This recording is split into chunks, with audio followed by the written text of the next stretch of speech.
السلام علیکم ناظرین، سماعت ٹی وی میں خوش آمدید۔ شروع اللہ کے نام سے جو توبہ قبول کرنے والا ہے اور بھول پر گرفت نہ کرنے والا ہے۔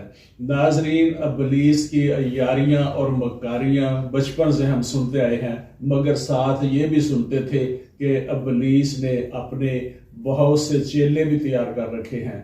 دنیا میں تو شاید اس کے ماننے والوں کی اور چیلوں کی تعداد اتنی خاطر خواہ نہ ہو۔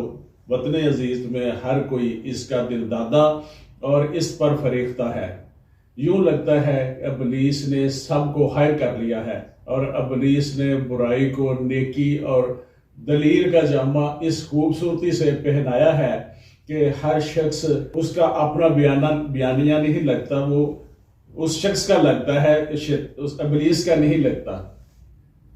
بندہ جب مصیبت میں اور مبتلا ہوتا ہے، وہ پہلے خود اس سے نجات کے لیے کوشش کرتا ہے۔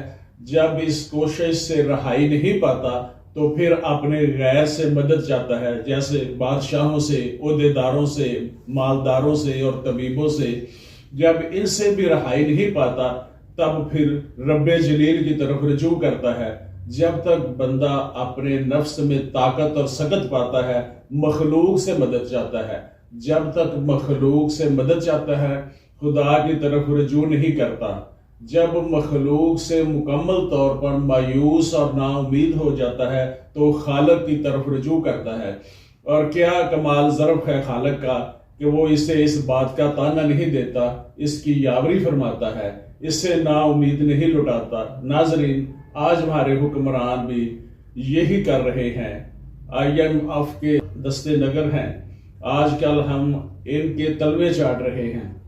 ہماری گردن مکمل طور پر ان کے پنجوں میں ہے، امید کی کرن بھی نظر نہیں آتی۔ حکمران پھر بھی حکمران ہے، قافلے دلدلوں میں جا ٹھہرے، راہنما پھر بھی راہنما ٹھہرے۔ IMF ایسا گنجا ہے جس کے کانٹے میں بھی چبھن ہے اور پھول میں بھی چبھن ہے۔ حکمران انہیں بھرپور تسلی دے رہے ہیں کہ ہم اپنی قوم کے خون کا ہر قطرہ نچوڑ کر ان کی نظر کریں گے، مگر وہ غرور اور تکبر سے ان پہ اعتبار کرنے کے لیے تیار نہیں۔ حکمرانوں نے قومی وقار کو بے آبرو کر کے ان کے پاؤں کی دھول بنا دیا ہے، مگر وہ بھی ابھی تک غور فرما رہے ہیں کہ وینٹیلیٹر پر پڑے ہوئے اس مریض کی سانس بحال ہونے میں انہیں زیادہ فائدہ ہے یا اس کی سانسیں اکھڑنے سے ان کو زیادہ فائدہ ہوگا۔ کیا پاکستان ہم نے اسی لیے حاصل کیا تھا؟ ہمارے حکمران ہمارے نفس کی طرح ہیں، یہ بالکل نفس کی طرح وہی سلوک کرتے ہیں جو ہمارا نفس ہمارے ساتھ کرتا ہے۔ میں نے نفس کے مکر سے بہت سی باتیں دیکھی ہیں۔ وہ اپنے مکر کے ذریعے اچھے برے کی تمیز ختم کر دیتا ہے۔ وہ ہمارے ہاتھ میں تازہ نئے وعدے دیتا ہے جن کو اس نے ہزاروں بار توڑا ہوتا ہے۔ عمر اگر 100 سال بھی دے دے تو نفس ہمیں ہر روز نیا بہانہ، نیا عذر دے گا، غلط وعدوں کو درست بتائے گا۔ یہی سب کچھ ہمارے حکمران ہم سے کرتے ہیں۔ تحریک انصاف جلد سے جلد انتخابات چاہتی ہے، جبکہ حکمران اتحاد PDM ان کی پوری کوشش ہے کہ کسی طرح انتخابات کو کم از کم 1 یا 2 سال کے لیے ملتوی کر دیا جائے تاکہ قوم کے ذہن سے عمران خان کا بخار اتر جائے۔ اس وقت حالات یہ ہیں کہ عام آدمی کو اس بات سے غرض نہیں کہ انتخابات کب ہوتے ہیں۔ اس کا خیال تو یہ ہے کہ مہنگائی کم ہو، امن و امان قائم ہو، مگر حکمرانوں کو ان دونوں چیزوں سے، ان دونوں ایشوز سے کوئی فکر نہیں۔ ان کا یک نکاتی ایجنڈا ہے کہ ان کی حکمرانی برقرار رہے۔ اگر حکمرانوں کی سوچ یہی ہے تو پھر بہت جلد ملک انارکی اور سول وار کی طرف بڑھتا ہوا نظر آئے گا۔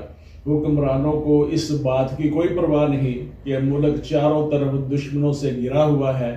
حکومت اور اپوزیشن دونوں ملک و قوم کے خیر خواہ اور عوام دوست خود کو قرار دیتے ہیں۔ اگر حکومت اور اپوزیشن واقعی ملک کے خیر خواہ ہیں تو ایک دوسرے کی طرف دوستی کا ہاتھ بڑھائیں، ایک دوسرے کے وجود کو تسلیم کریں، مخالفین کو کچلنے کے لیے دشمنوں کا آلہ کار نہ بنے، مخالفین کو دبانے کے لیے قانون شکنی آئین شکنی نہ کریں، اداروں کو آزاد رہنے دیں۔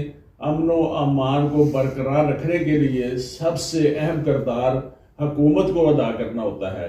حکومت کو ایک قدم آگے بڑھ کر اپوزیشن کی طرف دوستی کا ہاتھ بڑھانا ہوگا۔ چونکہ مقدمات انہوں نے جھوٹے درج کرانے شروع کر رکھے ہیں، تو پھر اپوزیشن کیسے ان کے ساتھ دوستی کا ہاتھ بڑھا سکتی ہے؟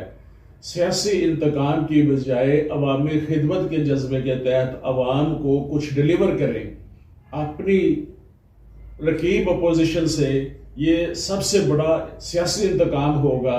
اگر ڈیلیور نہیں کرتے تو اپوزیشن کی مقبولیت میں کمی نہیں ہو سکتی، اور حکومتی اکابرین کے آئندہ الیکشن میں کامیابی کا راز بھی اسی میں پوشیدہ ہے۔ اسی میں سیاسی اور اقتصادی ترقی ہے۔ عمران خان کو گرفتار کرنے کا جو جذبہ حکومتی ایوانوں میں لڑائی لے رہا ہے، اس ایجنڈے کی تکمیل سے انتقامی تسکین تو مل سکتی ہے، لیکن سیاسی استحکام حاصل نہیں ہو سکتا۔ اجازت دیجیے، میں محمد امین، ایڈوکیٹ، سماج ٹی وی۔